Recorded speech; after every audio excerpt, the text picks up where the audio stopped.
बताकर लूट मचा रखी है और सोना को उसका पर्दाफाश करना है। कृष्ण ने सोना के हाथ में कैमरा दिया, लेकिन सोना को वह चलाना बिल्कुल भी नहीं आता था। जब कृष्ण उसकी मदद कर रहा था, सोना सम्मोहित हो गई और सांप के पास जाकर उसे आजाद कर दिया। पंडाल में बाबा के लिए सांप की टोकरी लाई गई, जिसे बॉस ने खुश होकर वीडियो दिखाने को कहा। सोना ने कैमरा चेक किया, तब उसमें कोई वीडियो नहीं था, क्योंकि उसने रिकॉर्डिंग का बटन दबाया ही नहीं था, जिससे बॉस नाराज होकर सोना पर रखने से इनकार कर दिया। लेकिन कृष्ण की मिन्नतों के बाद बॉस ने उसे आखिरी मौका दिया। रात में घर लौटते वक्त सोना को किसी की चीख सुन उस पर भी हमला करना चाहा। तभी सोना के शरीर से तेज रोशनी निकली और गुंडे दूर जा गिरे। सोना का रूप देखकर गुंडों का सरदार समझ गया, यह तो वही नाग कन्या है।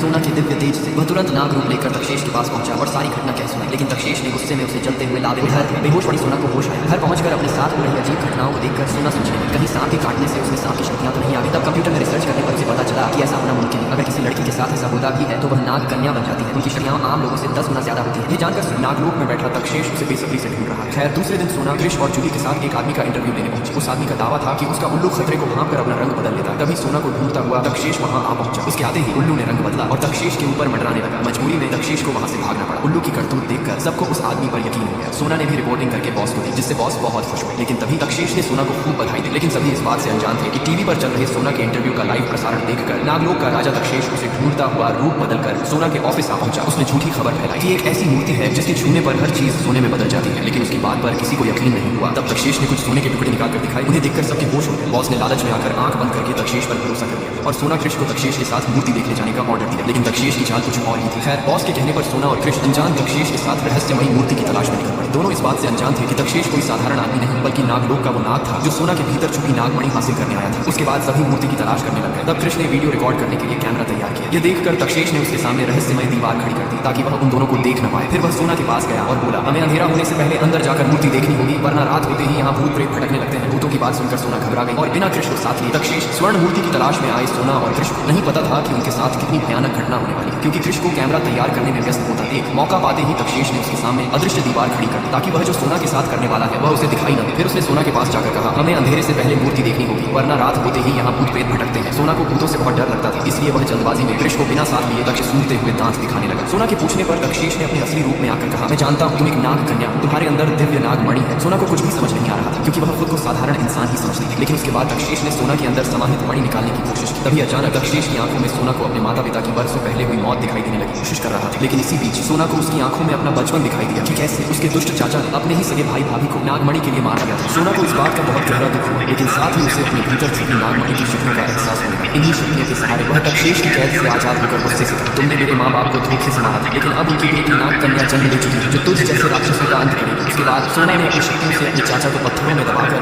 उसका अंत कर दिया। अब सोना पूरी तरह नाग कन्या बन चुकी थी। उसे लगा कि अब सारा खतरा टल चुका है।